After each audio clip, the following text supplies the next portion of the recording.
헤어진 연인과 재결합하고 싶은가요? 그렇다면 이렇게 해야 합니다. 한순간의 잘못으로 헤어진 연인, 그러나 다시 만나고 싶으신가요? 우선 재회에 성공하는 커플들은 대부분 상대방에 대한 애정이 남아있거나 서로 간에 미련이 있기 때문입니다. 그리고 제일 중요한 문제, 즉 헤어진 이유가 충분히 해결될 수 있는 경우나 가능성이 조금이라도 남아있어야 다시 만날 수가 있습니다.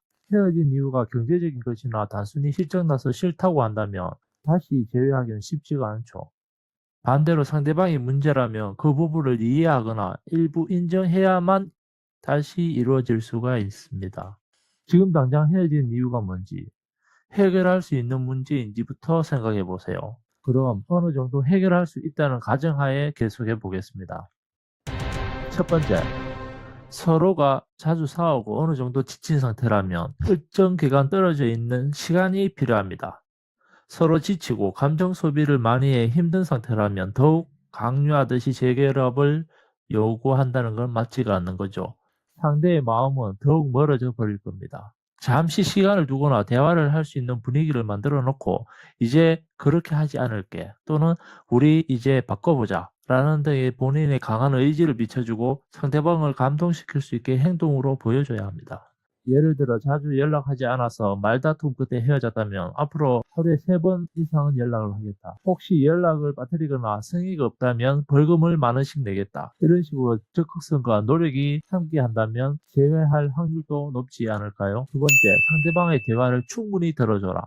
보통 연인들과 헤어지는 경우는 서로가 다 다르기 때문입니다. 상대가 어떤 생각을 하는지, 왜 그런 행동을 했는지 충분히 끝까지 들어주고 그것에 대해 논리나 이성적으로 따지지 말고 있는 그대로를 받아주고 이해해 주기 위해 노력한다면 재회가 훨씬 쉬워질 겁니다. 예를 들어 나는 네가 왜 그런지 모르겠다. 이해가 되지 않는다. 보통 사람들은 그렇지 않은데 넌 왜 그러냐? 이런 식의 말은 재결합에 전혀 도움이 안 됩니다. 절대로 상대를 바꾸려고 하는 식의 말은 하지 마세요. 세 번째, 미안하다. 내가 더 미안하다. 진짜 미안하다 라는 말을 먼저 하고 대화를 시작한다. 헤어진 이유가 상대방이 있더라도 헤어진 상태에 대해선 서로가 어느 정도 잘못이 있기 때문에 그때 내가 그렇게 행동하지 못해서 미안하다. 정말 미안하다는 식의 상대방을 충분히 품을 수 있는 마음의 여유를 보여준다면 대화는 편안해지고 상대는 마음의 문을 활짝 열어 재회할 수 있을 겁니다. 마지막으로 상대방과 꼭 재회하고 싶으세요? 그렇다면 당신이 먼저 바뀌어야 합니다. 그리고 문제를 해결하기 위한 강한 의지가 필요합니다.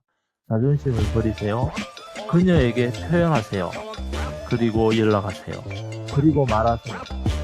당신 아니면 안 된다고. 마지막으로 믿어달라고 하세요. 불가능이라고 하는 것은 없습니다.